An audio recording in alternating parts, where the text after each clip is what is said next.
This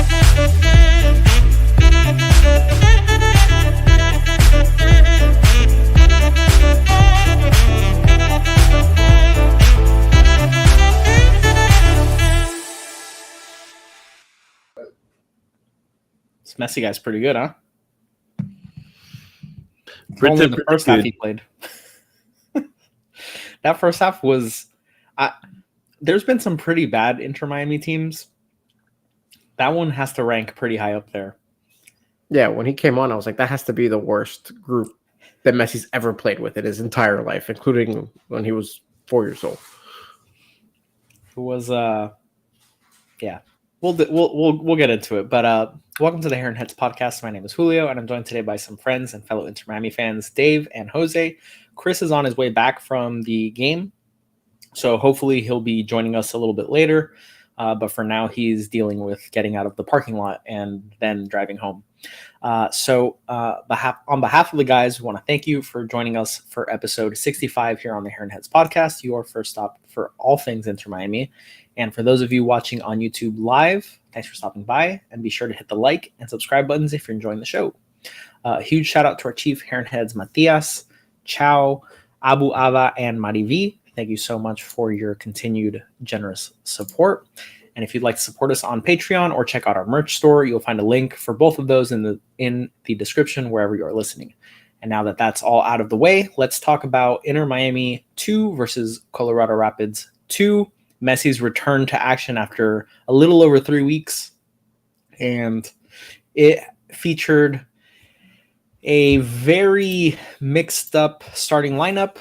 And then all the superstars came on in the second half and brought the game back. And then we ended up with a draw in our hands. So there's a lot of disappointment as per usual lately with Inter Miami matches. But what is the initial reaction for you guys? It was a lot of yay, then sad, then yay again, then sad again. It was very up and down. I was a little bit disappointed when we got that last goal. We had opportunities heading into them scoring that last goal where I was already kind of sitting back where I was like, we got this. And then we didn't get this. And then we're like, oh no. I mean, had we not witnessed what we saw on Wednesday, I would be really upset about what we saw today.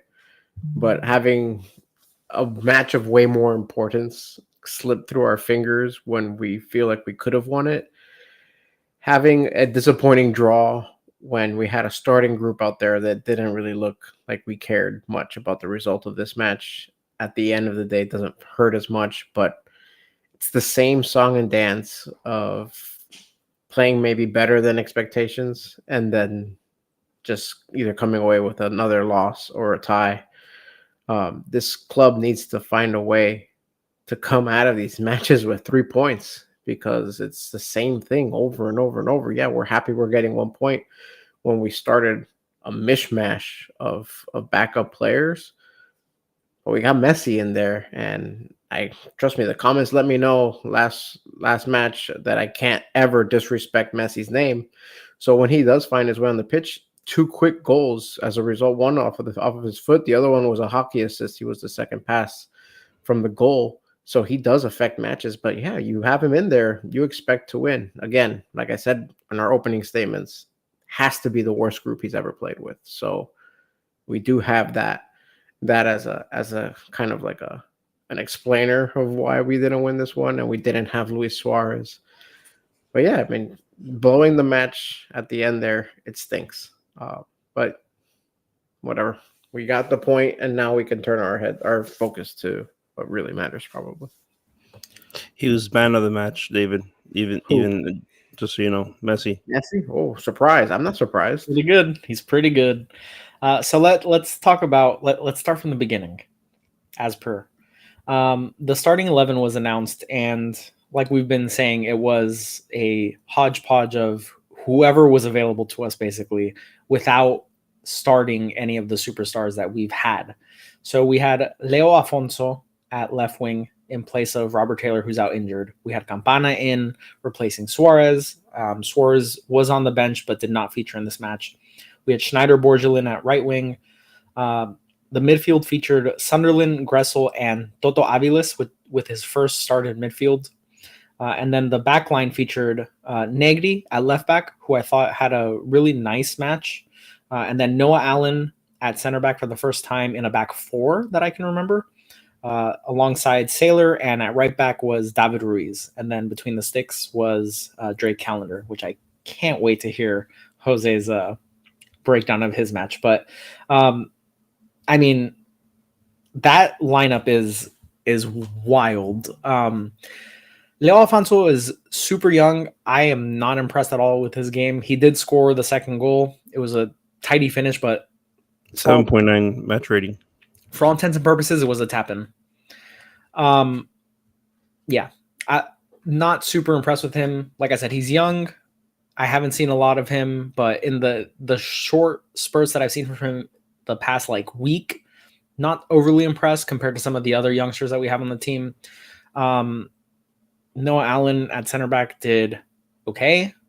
Toto in midfield wasn't very good. And then Campana got injured. I don't know how seriously, but another injury to add to the list. And then Borgelin was kind of rough. But he's not a striker, and I think he was thrust into being the de facto striker once Campana went down. Is he not a striker?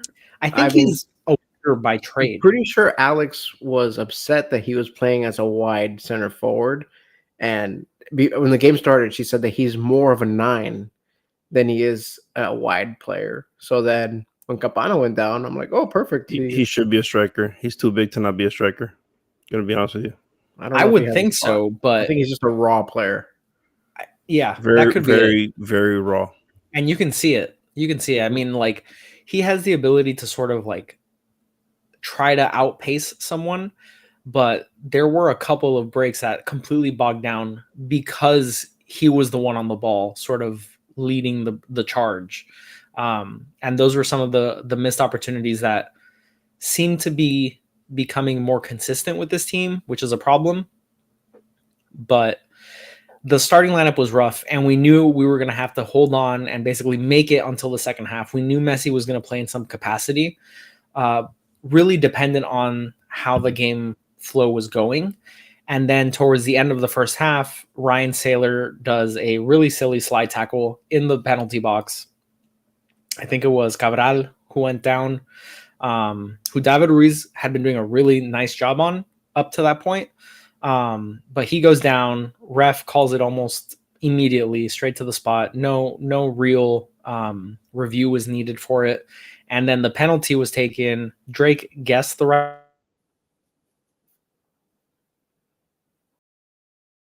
Did we lose him? I think we might have lost him. Yeah. But something to keep in mind, we had 50% on each of us had 50% possession in the first half. And then we grew to, in the second half, 58%. 66% us, 34% them. Just a clear upgrade. We finished with 58% total possession. Yeah. Once we brought in our guys, what it did. Yeah. Once you have Messi in there, it's a different animal. But go ahead, Julio. Finish your recap. I don't know where I cut off. I just put in some bomb stats. That's all I can tell you. Okay. He dropped possession stats on us. Lovely. I'm so sorry I missed that. You want me to say it again? No, thank you. No, please. So we go into halftime down 1-0. Sailor makes a silly slide tackle in the box against Cabral. Drake guesses the right direction on the penalty kick, but it goes just past his outstretched fingers, and it's 1-0 heading into half, which didn't feel deserved necessarily. Neither team really had it much for dangerous chances. I think Gressel had one or two outside the box shots that really were fairly easily saved by Zach Steffen.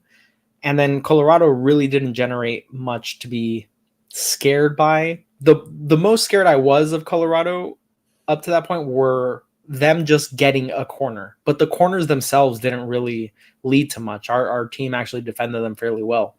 And then we go into half 1-0. Messi comes on to start the second half, and my mood automatically was like, all right, like this is awesome. You could hear from the stadium like the chants were going, and he started warming up a little towards the end of the first half, and immediately like the mood just lifts. Like you just there's an aura, right? Like it's you can't match it with anything else. So what was what were you thinking? Because I at halftime was like, Messi's probably going to come on shortly after the second half starts. I was a little surprised that he came on as soon as the half started, because Tata doesn't tend to do substitutions at half. So I was a little surprised at that. First of all, Tata's like what he did to put this team together initially. I was like, what is happening? Like at this point, I kind of like him because he's just driving us crazy, and just like whatever we say, he's gonna do the opposite. I don't even know what to expect anymore. Putting Ruiz at right back is fine. We've seen that before. Putting Toto at center mid, wow. And he struggled heavily. So it was just one of those things where it's like, I will say he started off bad, but I think he kind of came into it as the game went on. I think he played decent at that position, considering the fact that he's a center back. The problem is that you have so many young people, just no one to really rely on. It wasn't really made for him to be successful, just because you kind of needed somebody to put everyone together, just be a glue. And he just started playing center mid. And then you throw in afterwards towards the end of the game, you put Alba. I don't even think Alba was a left back. He put him in at like left wing, which is pretty cool. It's different. Again, all of this is just different. So the Rapids were looking at it like, I don't know what to cover. This is incredible. But when they figured it out towards the end, they're like, we're just in a triple team Messi. That's it. And answering your question, Julio, obviously, yeah. Once Messi got in, we saw him warming up towards the end of the first half. We're like, okay, it's going to be a different game. As a matter of fact, it was plus 450 betting line that you sent it, and I was like, okay, that's a really good bet.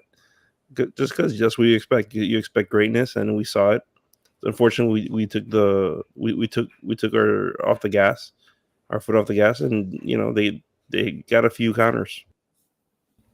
So I was putting together highlights when the equalizer happened. So what happened? We'll talk about the Messi goals, obviously, but what happened at the end? Because I was like staring at my phone, and then all of a sudden I look up, and there's a Rapids player like in on goal. It was a counter. They just countered us. And so it wasn't just one counter. It was multiple counters. They got us in transition, and Noah Allen was trailing. I wouldn't say it's Noah Allen's fault. I know he was keeping a good amount of space between him and the attacker, just trailing him. And then you had Sailor. Sailor was late to it, and then the was a bad the cross pass in. Busquets was a hair late, and then that's where the goal happened. It was Busquets not being a little fast enough to get to the ball, and then just acres of space between Noah Allen and Sailor. So, but the origin was Alba tried to do a cheeky pass inside, completely intercepted super easily. They just and just beat us back straight up. Yeah. It just beat us back. We saw that a bit. Not hard. We saw that a bit today with some errant passes in the midfield, and that's been what's been hurting us lately, especially when you don't have your best defenders in there. When you have two very, very backup center backs playing, your passes in the midfield have to be on point, because the transition goals will come when it comes to those defenders back there.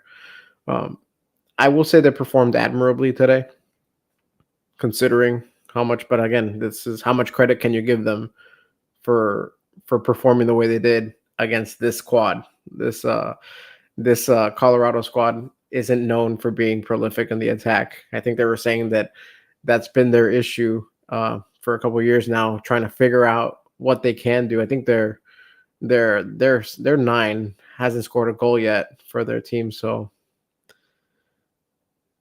2 goals, not great.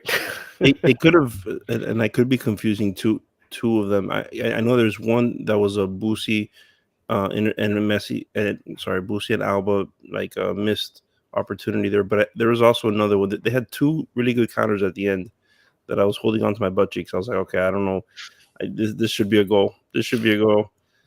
So I'm not sure which one was. I gotta watch the highlights again on that. Yeah, people are saying that it was Gomez that gave it away, which would make 2 straight matches with bad timing, pretty bad timing, Bob. So let's talk about Messi, obviously. So Messi comes on and he got on the ball pretty quick, which to me often is an indicator of like, not that he's not ever game, God forbid I say that, but like how engaged he is with a match. And like, there's certain days where he's like extra hungry to go after it and sort of be like, you guys can't be sleeping on me. Like, I'm still the best in the world. And how quickly he's able to get his first touch in. Like he got his first touch after coming on very shortly after. Like he went deep into the defensive midfield to get a touch. And it was just like a quick pass back. Like he didn't even do anything. It was just like a tap pass straight back to the person that gave it to him. And to me, that's always like a really strong indicator. And 13 minutes later, we have like a little bit of a break. I think it was Negri who hit it across the box because Alba wasn't in yet. So Negri hits a ball across the box. Messi just one times it in the most perfect spot off the post where the ball hits the post and goes just past Zach Steffen's fingertips, hits the post and then goes in on the other side like a ball's width into the net. That's not the first time that's happened this season that he scored that type of goal. No, it's pinpoint accuracy, and it's not surprising because he's incredible, but it's just amazing every time. Every time. It just blows my mind. Yeah. I mean, I have a couple of things to say. One, Messi looked pretty damn healthy in this match. Makes you wonder, damn, could he have gotten in on Wednesday? I don't know. It's a hot topic. I don't want to hit on it. He's a gamer, Dave. If he was ready, he would have played. Yeah. He looked pretty damn spry. And two, I know we had somebody always say the problem to have Messi on the team is you have that Messi pendencia, and sometimes it works out great, but other times I saw once we were in transition, we're pushing the ball, and Negri as well just kind of halted the play to do a long cross to find Messi on the other side of the field, and it completely derailed a numbers game that we had. And I'm like, oh, it would have been nice to play that a little more organically, and you know that Messi's going to find himself in the right spot, so you didn't have to force that type of pass all the way across the field. So those things hurt. But this club, when you have a lot of these players that aren't playing every day, you see those types of plays. Last week, on Wednesday, we saw Afonso kind of screw up a transition movement. In this one, we saw Borgelin screw up a transition movement. So that type of stuff is to be expected when you have guys that don't play every day. But of course, when Messi hops on, this team is a different animal. It's night and day. And I know Chris isn't here right now. He was at the match. He said that when Messi came on, that atmosphere was just rocking. That it's everything. It's a different club on the pitch. It's a different group of fans in the crowd. It's amazing what one player can do, because this club has a lot of good players with Suarez, Alba, Busquets. But when Messi plays, the engagement and the everyone's skill level is just heightened. So it's nice to finally get him back on the pitch. I'm thrilled because watching that first half, it was rough. That's a rough watch. It's like, oh, here we go. And then they allow the pen, and you're like, oh. And Colorado almost had a pen early in that first half. So when you have Messi in the second half, it's actually engaging football. So yeah, I hope he stays healthy, and I really hope that we have him every single match that we possibly can going forward. Yeah, I mean, you could tell he was gassed though. That's the only reason why I'm pretty sure he couldn't play, because today after 20, the first after he was in, I would say 65th minute, you saw he was already getting a little bit like not going so hard. I don't know. He's tired. You gotta get into shape. But I'm hoping maybe he gets it after maybe 60 minutes maybe next time. If we have to take him out of the Monterrey game, that's fine. But yeah, we're a different animal. We're a different animal when he's on. What I'm hoping for is that maybe we get Cremaschi on next game. That would be a great lift for us. But we were playing with a lot of patches to our team today, and what sucks is that we gave up potential points today, ultimately, because we really shouldn't have tied with this team. They were good. They weren't that good. We almost beat them with with Borgelin and Toto playing in the attack. You know. Yeah, it's so frustrating to keep getting injuries, man. Like, because now Robert Taylor's out, right? And say what you will about Robert Taylor, but now Leo Alfonso is who we have at left wing. Until Crema gets reintegrated into the team, that's who we have. So like we just have to overcome that now. Today we saw Campana go down. So now we're relying on Suarez, which is fine because he's great, but he's also aging. He also needs a break. He also, God forbid, pick up a knock. And then who's back there? Like, then we have to put Borgelin as a striker. Like, we're running very thin at a lot of positions. And it's crazy to me that now, like, our wingbacks are our deepest positions right now. Like, that's worrisome. Because heading into the season, we were like, I love we Cello, had man. Yedlin and Alba, and like that's it. Yeah, And Noah Allen. no, true. Negri But played very well. Honestly, I was pretty impressed Nagy with played him. very well. He's going to be a great second wing back coming totally out. agree. Up It's And fantastic because it gives Alba a rest and it gives you the opportunity to move Alba around. yes, that's the important piece. left is that wing out of nowhere. it allows you to move Jordi Alba from having to play left back, especially in like a sub. Like if Alba starts at left back as he should, you bring in Negri later in the match, and you can move Alba into a more creative position where he's able to affect the game more, just like we saw against Montreal. Now think about it. We have Robert Taylor out with a knock. These hamstring, these soft tissue injuries can linger, as we've seen with Messi. So let's say Robert Taylor's out a month. I'm speculating here just for argument's sake. Negri gives you the ability to have him at left back and Alba at left wing. So then Alba doesn't have to be running up and down the pitch. Alba can just focus more midfield and the attack and work in concert with Suarez and Messi. That's something that to me sounds more pleasing than having Alfonso in there. I totally agree. Yeah. That's a great question posed, by the way, in the comments. Perhaps maybe this preseason, like all the preseason matches, maybe Can you put it on? Can you put it on the screen? So I'm not allowed to. You're not. That one, yeah. So when you think about it, we just had a preseason match where literally, we're everywhere. We're traveling all over the world. Perhaps that didn't help us with how many injuries we're getting. I don't know. A lot of them are soft tissue injuries. A lot of them are, just silly things. It's just taking a very long time to recover. Obviously, hamstring injuries are nothing to, they're serious in their own right, but it just everyone seems to be having it.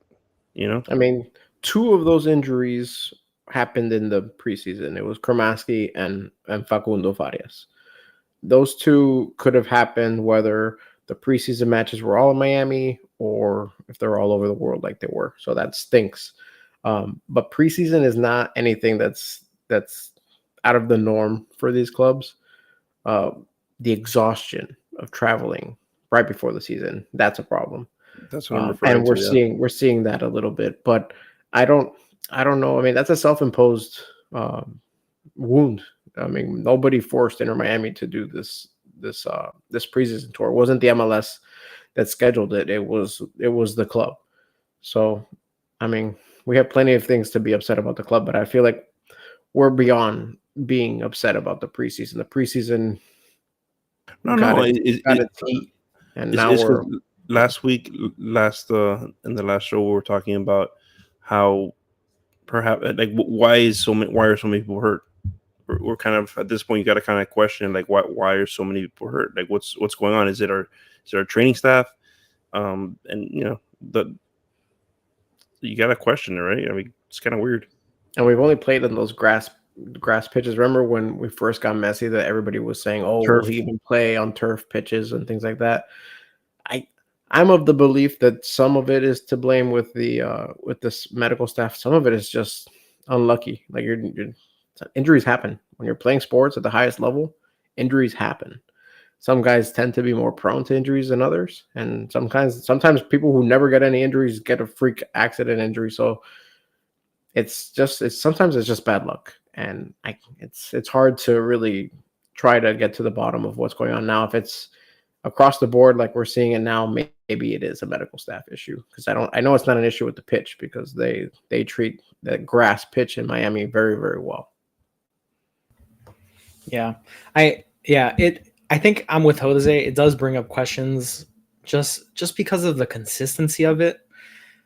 It's shocking. Like, it's shocking going into every match and then coming out with 1-2 less players than what you started with. It just, like, I don't know. We might have to have someone with a medical background come onto the show and sort of explain to us what, if there's anything more to that, like if there's anything you can do to help curb the abundance of these like soft tissue injuries that we seem to be having, because it just seems odd. Like, I don't know. I haven't watched other teams in the MLS closely enough to be like, oh yeah, like everyone's dropping like flies. I can't imagine they are.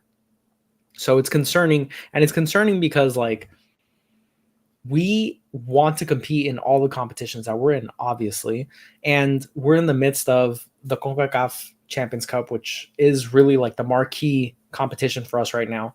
And, you know, getting through the MLS season, we're dropping points, and yes, it's early and we can make up points, but these players are only going to get more fatigued. We're going to lose out on Messi when he's at the Copa America. We're going to lose out on certain players when they're off on international duty, because we know the MLS doesn't believe in taking international breaks. So like all these little things, the players that were meant to provide depth are no longer available to us. So we're going to keep signing these youth academy players on short-term contracts, and it's going to be a big problem. I think it's really going to be a huge problem. That's an interesting point Tony made on the comments. There's an interview by Boateng saying that youngsters like Dembele would take training light because they saw Messi taking it light, whatever. So yeah, that could be also. Maybe they look across the field and they see Messi taking it a little bit easier. Like, yeah, got it. This guy, yeah. I'm not saying it's Messi's fault. I'm only saying. Hey, respect. Put some respect on Messi's name. If he wants to take these practices as easy as possible, let him do it. He's the GOAT. He deserves it. He can do whatever he wants. They should bring in Spo for a couple practices. You know what I mean, Jose? Study the spread offense. You know, just figure it out. I don't know. Getting down and dirty in practice. Right. You know, that's right. But, yeah, it could be training. It could be coaching staff. It could be preseason. It could be a mixture of all of it. So do you think we can have a medical person hop on our podcast? Is it something that you guys, the listeners and watchers of our channel, are interested in?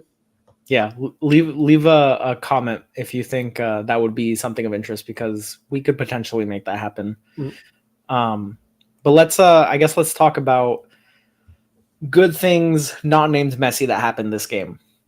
Because to me, I think Negri was one of the standouts of this match. Seeing him finally in action was really nice, and I do think super interesting that you mentioned, Dave, that it allows us some flexibility with Alba, but I thought he was a shining part of this game. Yeah, absolutely. And next match with Ruiz not being available, that's something that's going to be huge, because if you can rely on Negri in that left back position, then you have one more player who you can put in the midfield, in the wing, other than Ruiz and Jordi Alba. So that's going to help us out, especially in the next match.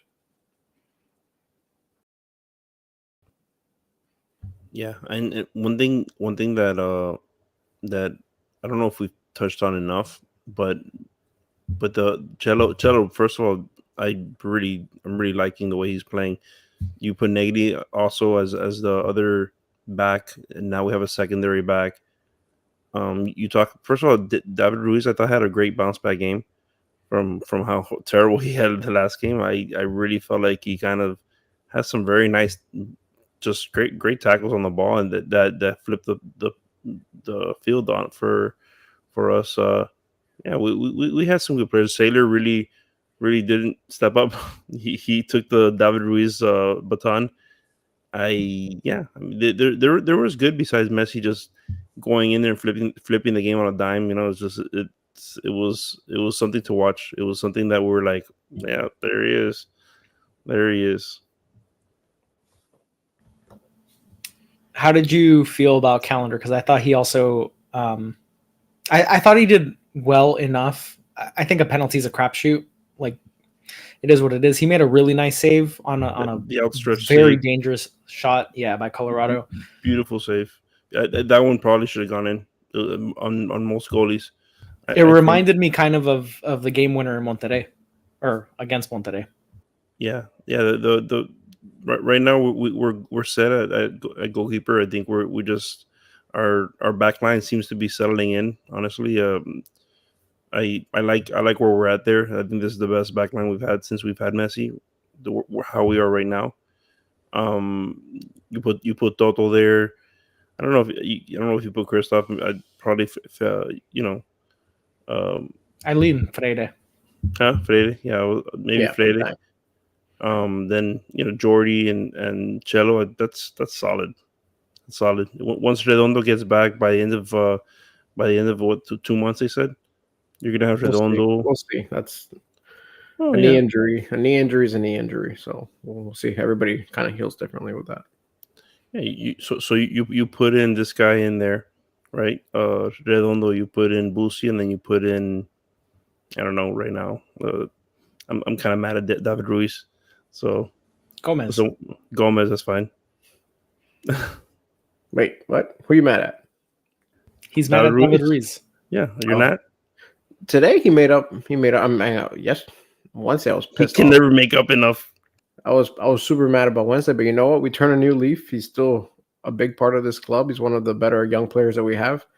I don't want him to just live in that bad moment. I want him to grow from it. So I'm happy to see the way he played today. He played with his hair on fire. What was left of his hair, but I was like, man, he didn't learn anything from last match because I thought he was being hyper aggressive. But overall, it was clean play. So I'm happy about that. If he can keep that intensity without going too far, that's fantastic. Problem with that last match is just he lost his head in the moment and didn't realize the moment of the game and what was at stake. But I had no problem with how he played today. If he plays normally how he played today, then we're gonna be better for that. So no, I don't hate David Ruiz. I'm optimistic for his growth. Yeah, something with the team in general that I saw again today is like the descent towards the ref. I saw it. I didn't really notice it until. Let me just get rid of this overlay here for a second. Yeah, who cares? I saw it when Noah Allen. It was towards the end of the game. Noah Allen sort of hit a ball off a defender and it went out of bounds, and the ref called it as a goal kick, and Noah Allen was like adamant that it was a corner, but he like slammed the ball into the ground and threw his hands up, very demonstrative. The ref eventually gave the corner, but I was like, I thought he was going to get a yellow card. That was the second time that he did that. Yeah. Allen thinks he's better than what he is, and he can demand respect from these refs, but he's not good. He hasn't gotten booked for it. I was shocked because he was extremely demonstrative, and the slamming of the ball to me was like by the book. Like normally, they had to have not seen that. They were probably looking to see where the ball, like who should get the ball. Because I think if any of the refs had seen him do that, that's automatic. Especially how quick these guys are with their descent yellows. I agree. And then Alba picked up a yellow card shortly thereafter for someone was shown a yellow, and then like Alba went to go argue with the ref about it and picked up a yellow himself. And it seems to be like a common theme that we see every match. Like, and Alba's always been like very demonstrative in that way, where he will like sort of rustle up the ref's feathers throughout the match. And, you know, there's like a psychological effect that may have, but he pushes it just a little too far. And some of these younger players They're it seems learning to from be it. rubbing off on them. Yeah, Yeah, they're like seeing it. Allen, David Ruiz, like they constantly, and there's something to it. Like I said, I don't think I've seen David Ruiz do too much dissent. Like what Noah Allen did today. I think it's just I don't- losing your head though. I don't think I've seen it. No, yeah, that's true. But I mean, look at Suarez last match. Yeah, Suarez looked like he was going to bite someone's head off. right. So I mean, but again, these guys have earned that kind of Correct. right. Correct. They have the gravitas in their names that they can kind of Right. pull that off, and they don't get the instant yellow from the refs. But yeah, these young guys need. But that's on the older guys too. They have to talk to them and let them know. Let us argue for you. You guys aren't there yet. So yeah, but yeah, the Noah Allen today, surprising. I was like, man, he's really pissed off. I mean, maybe he's upset about Wednesday, and it's just rubbing off. Yeah, I was surprised he wasn't shown a yellow for that. Like you said, the ref may not have seen it. When he threw the ball into the stands. Yeah, Yeah, that was rough. But he was right. I mean, it was definitely. he could be right, but you're towing the line of just getting booked. Just punt the ball. You know what I mean? They won't see it until you show it. Yeah, Probably to not. me, Don't do it. Don't do it. don't do it. Don't listen to Jose. No, Allen definitely watches us. So definitely don't do it. No. He sits right next to Tata as they watch. So let's sort of maybe go into a scheme question here. Do you think Tata did the right thing in subbing the players on at half versus starting the match off with all the superstars?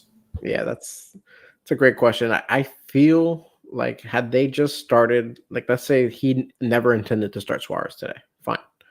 And he knew he wanted to play Busquets and he knew he wanted to play Messi. Me personally, I would have put them in to start the match because I feel like it's more stress for them to come on as subs chasing the match as opposed to just starting 0-0, maybe getting a couple quick goals.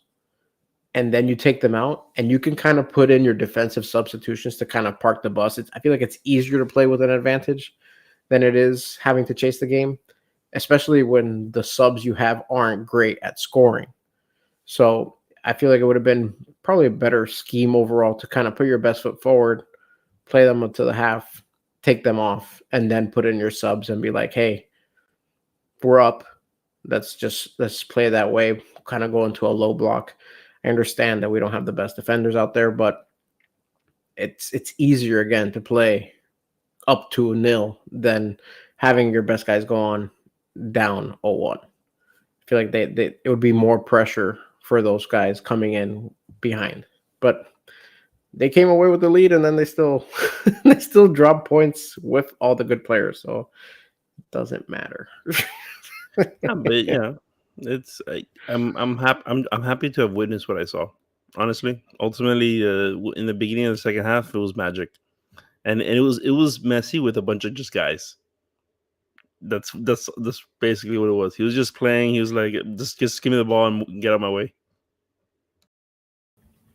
Yeah, I think when you look at how the game actually played out, outside of Sailor's in like silly foul, it was going to plan. It didn't look pretty, but it was going to plan as far as keeping it level into halftime and then bring everyone on. And the benefit I think that there is to bringing the players on later is that you can directly understand, like, I'm going to play them for 45 minutes. Versus if you start with these players, then you're like, let me push it another 5 minutes or have them ready to sub on. And then there's like a 6-minute stretch where the ball doesn't stop. And I think it's just easier to manage the minutes that way. And were it not for Sailor's foul, it would have gone perfectly.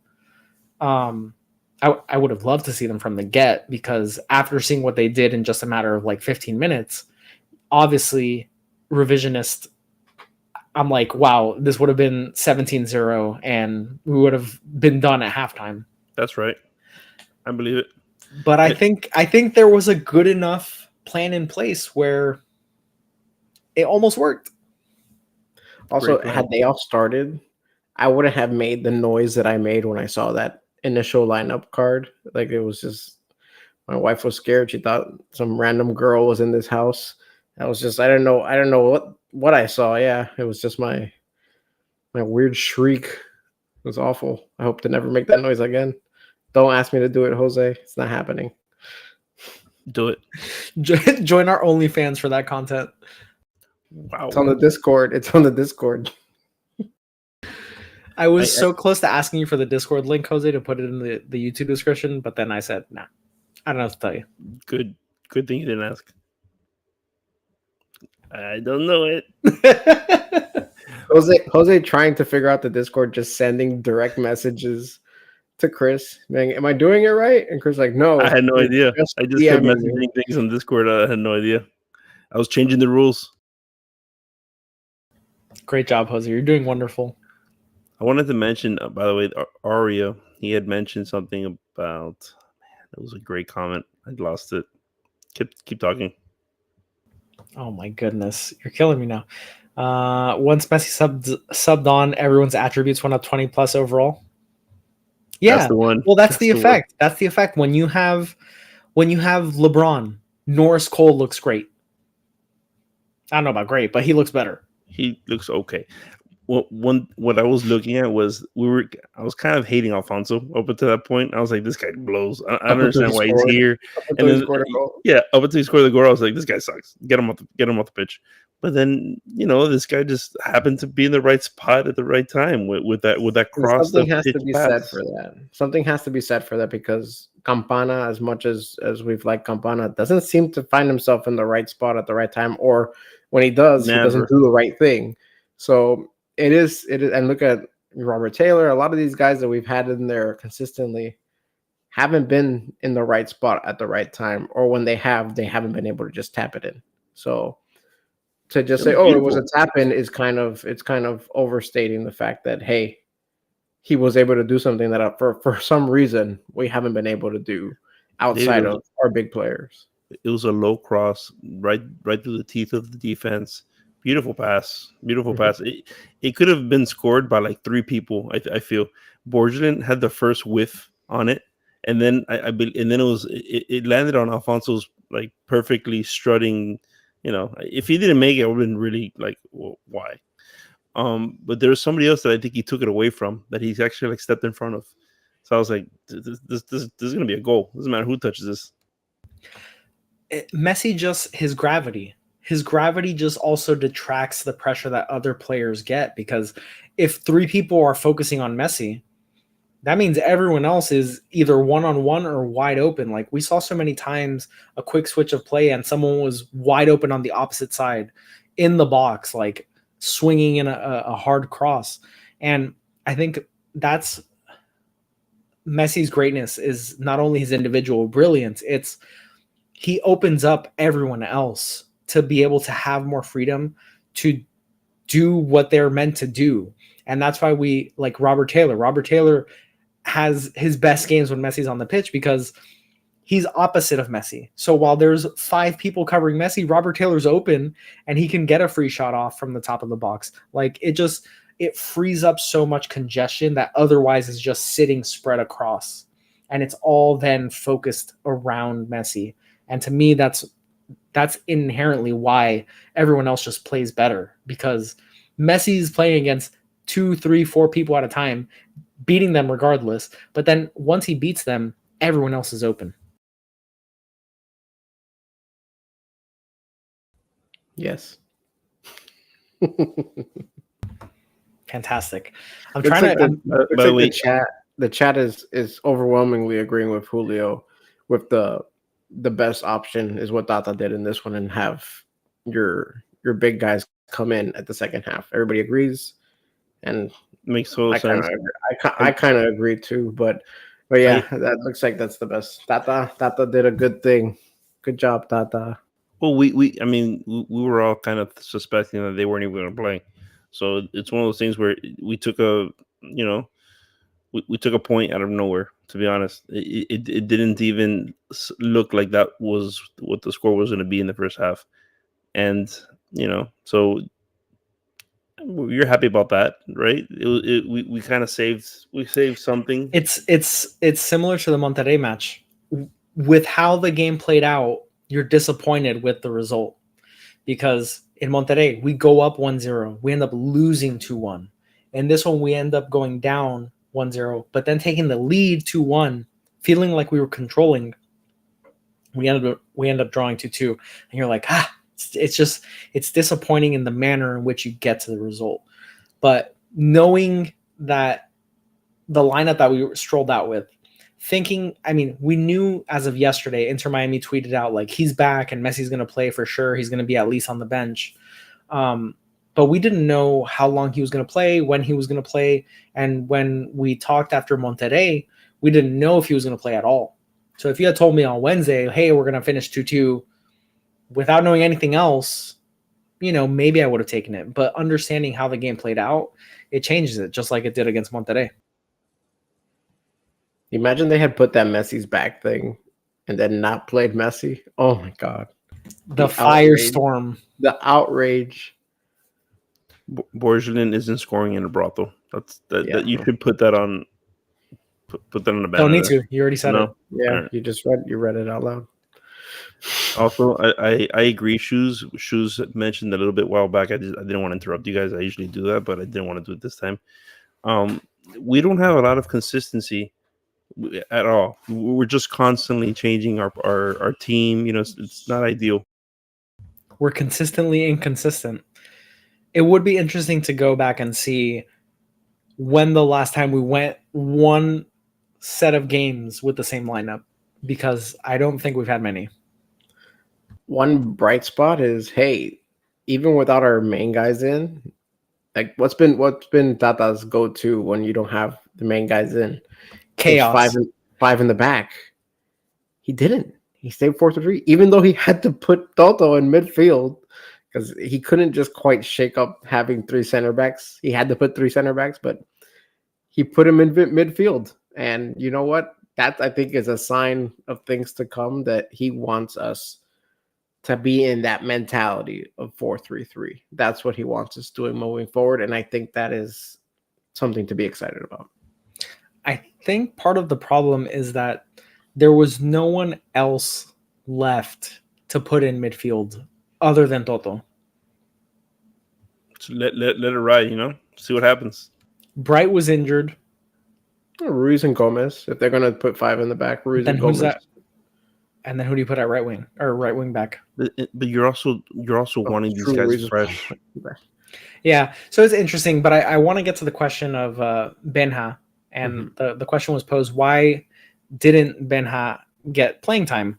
And I think it's a byproduct again of the injuries. Campana goes down, probably changes what Tata was intending to do. Campana was probably in line to play 90 minutes, depending on how the match played out.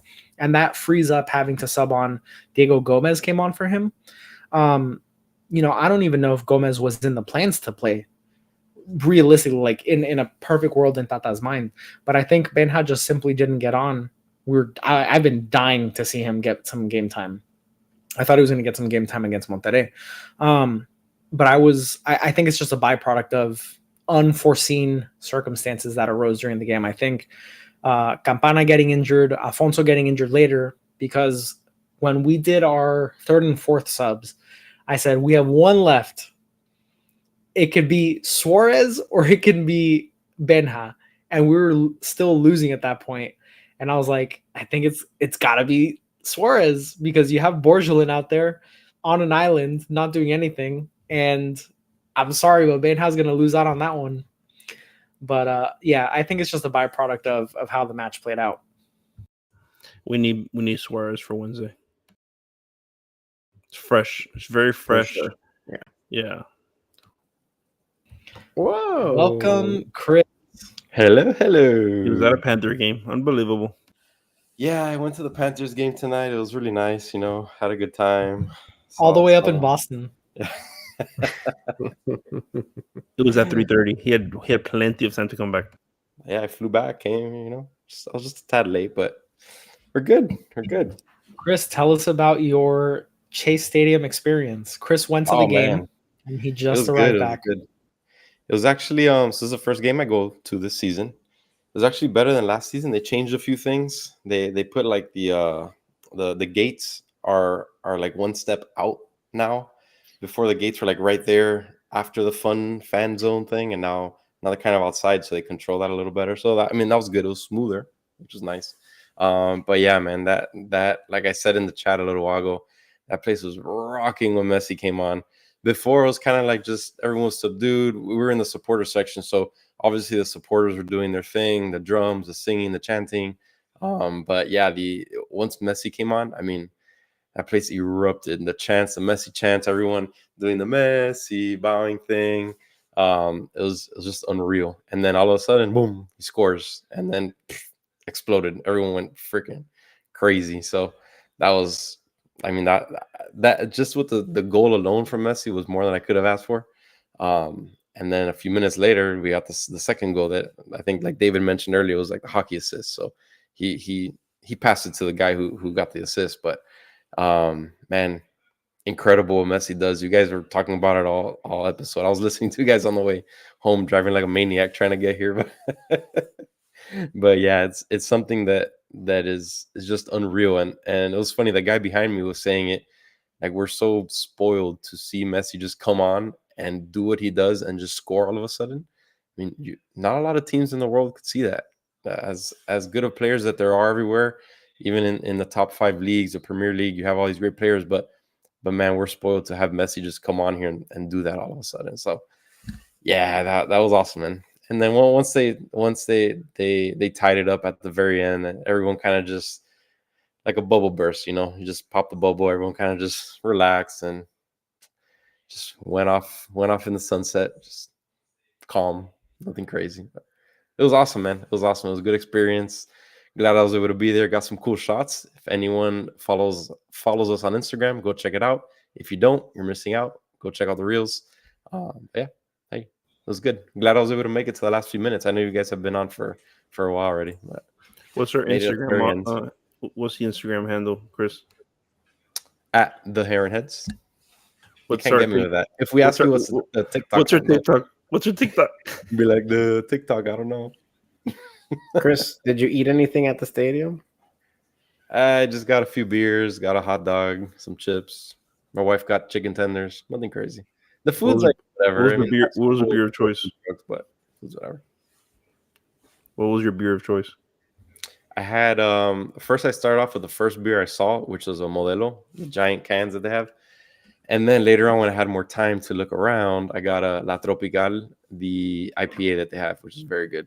You gotta get into their little VIP like club area. It's like that's where all the good food is. Yeah, no, I didn't really go look around that much. The fries were awful. They were like break your teeth. By the way, just I do like Rodi's point. That's the thing that I was going like this at, and Dave always wonders what I do that for. Yeah, to me, it just looks like you're pointing at nothing. Yeah, whatever. So they said then create an alternate lineup. So if you're going to shuffle so many players, maybe create an alternate lineup so that they can have more run together and they can kind of feed off each other more. You know, you get more chemistry that way. I don't disagree. I would love to see that as well. Just to have some kind of like understanding in this team. Like we're constantly shuffling people. It's so hard to get some type of flow. I think just with injuries, we don't have the depth to have the A team and the B team. We the B team has blended into the A team at this point, and you just can't. If everyone was healthy, everyone was healthy, you could do that. But we have so many injuries and injuries at the same position where it's just like it's not just the second person's injured, but the third person's injured, and like the list is so comprehensive at this point of who's injured and who's not that you can't even really do that. I mean, this was really like scraping the bottom of the barrel. But yeah, in a perfect world, you would have like that sort of B team lineup, like a true B team that would go and they would always practice together. But right now, Tata's just making do with what he has to rotate ahead of Monterrey. Speaking of not having enough players, I'm pretty sure that was it yesterday or was it earlier today that Inter Miami basically bought another international signing spot, right?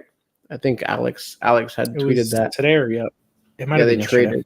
traded. Was it with Montreal for another spot? So Yep. maybe they have their eye on somebody. I know there was that one player that was rumored. Matias Rojas. Yeah, Rojas. I think Rojas. So So one we'll goal see. before. We'll see if they have their eye on somebody in particular, or they're just giving themselves the opportunity to add somebody at a later point. But they're at Tata, least Tata, if you're aware. listening, At least they're aware that there's a deficit of players on this club. if you're listening, Tata, we want Angel Di Maria. Yeah. Okay. We already have him. It's called Robert Taylor. He's the Finnish Angel Di Maria. Yeah, I put that that comment up that David Figueroa said no hay defensa.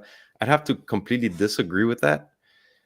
Yes, defense was the one that we kept saying the defense sucks, But man, look at the last few matches. They've really stepped up. They stepped up in the CONCACAF match. Unfortunately, bad turnover at the end messed that up for us.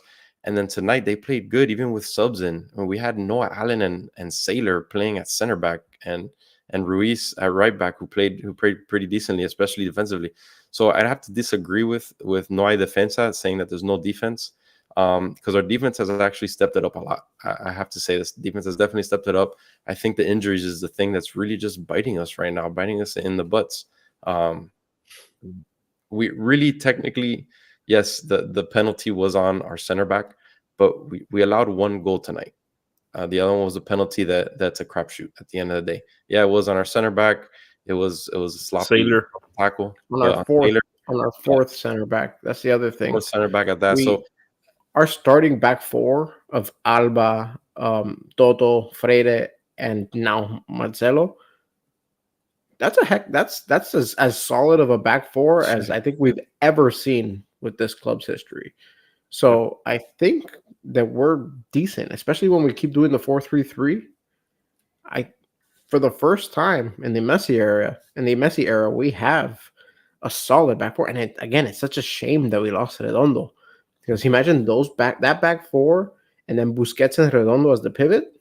My God, that's set.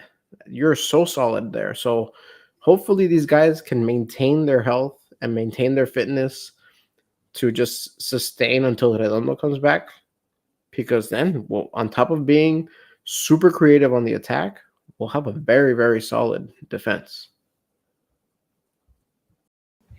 I agree. I totally agree. And the defense takes a lot of flack because we allow goals, but we shoot ourselves in the foot. Like we turn the ball over in the worst possible positions. And our wingbacks play so aggressively that it leaves them so prone to the counterattacks.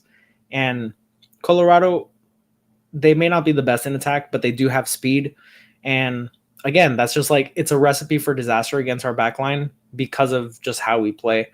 I'm not going to say our defense is great, but it is with our first team, with like the A team in, it is good enough. It is good enough to get us across. Redondo definitely is a big miss because, yeah, it reduces the silly turnovers. But for now, I'm more comfortable with the defense and I'm less comfortable with the midfield now. Like that shifted slightly. You know, the Rapids, one thing I'm glad I was able to jump on and mention it because, yeah, we're saying the Rapids aren't good. The Rapids suck. They were last in the league, I think, last season. But if you listen to the analysts, to the experts on all of these MLS shows in the preseason, even in the beginning of the season, one team that they all agreed on that had a great preseason and added a lot of depth and a lot of key players and that were supposedly going to make the biggest jump from last year to this year was Colorado Rapids. So yeah, I get it. They're not great or anything like that, but they were chosen by a lot of analysts this season to make a huge jump. So it was nice to see our backups of the backups stand up to them and have a decent game. And yeah, we didn't come out with the 3 points that we wanted, and our big guys came in a little later, but at least we saw our backups to the backups do decently against their starting 11. We should have won. We should have 100%. We should have won. I mean, get it. That team stunk. Yeah. So Chris, we've all sort of talked about the game, but from your perspective, what, other than Messi being awesome, what jumped out to you from our team in a positive way? Sorry. In a positive way, I would definitely say Cello. Cello was a huge positive to see him come in later on and just take control of that right side.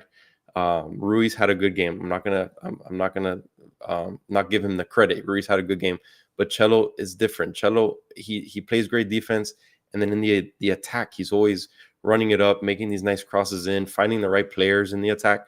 So it was nice to see Cello do his thing again. This is the third match already. First two, he played great. This time he came in as a sub, and he still ended up playing great. This guy has no chemistry with anyone, and we still see him continuously make these strides every time he plays. So that was definitely a plus. Another plus would be, I mean, I already said it, but our defense played decently even with a bunch of backups in there. I think they're really reaching their stride. To go into actually a negative, I think Borgelin was not good. I know he got kind of pushed into that striker position when Campana got hurt, but even before Campana got hurt, he was not it. I think David said he's just raw. He doesn't have He did a really good header. Huh? He did a really good header one time. Yeah, he actually missed one by like this much towards the end of the game too. That could have won it for us. It was the last few minutes. And We should have sold him. He Should have sold him filmed after that header in the preseason. Yeah, that would have been nice. But yeah, he was definitely a negative. Afonso, I get it. He scored, but he was a negative all match to me, man. It was nice to see him score. And like you guys said earlier, he was at the right place at the right time, and he actually finished. I'll give him that. He actually finished.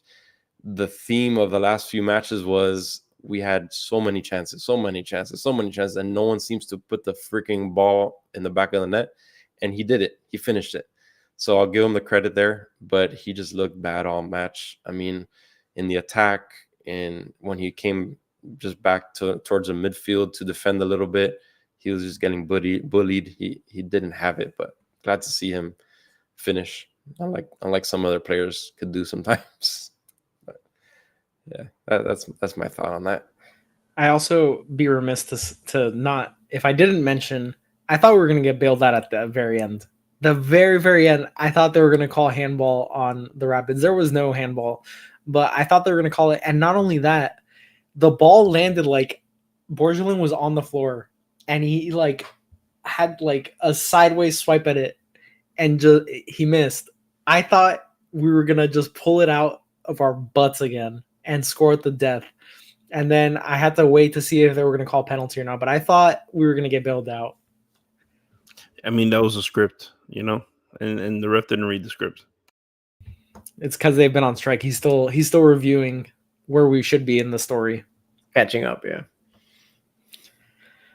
All right, guys. So we've run a little over an hour here. I think it's time to call it. Chris, I'm glad you were able to make it. I'm glad you got home in one piece as well. And big match coming up. Second leg against Monterrey. We will definitely be doing a preview for that match. I know we didn't do one for this match, but it was a rough couple days after the first Monterrey match. So we will definitely have a preview out for the second leg against Monterrey. We'll have that out probably Monday night. And yeah, this was it was fun. It's super fun to see Messi back in action. It should leave no doubt that he plays fully against Monterrey on Wednesday. So join us for our preview. We'll be doing it live as we've done with the last few. And from all of us here, thanks for stopping by the Heron Heads, your first stop for all things Inter Miami, and we will catch you on the next one.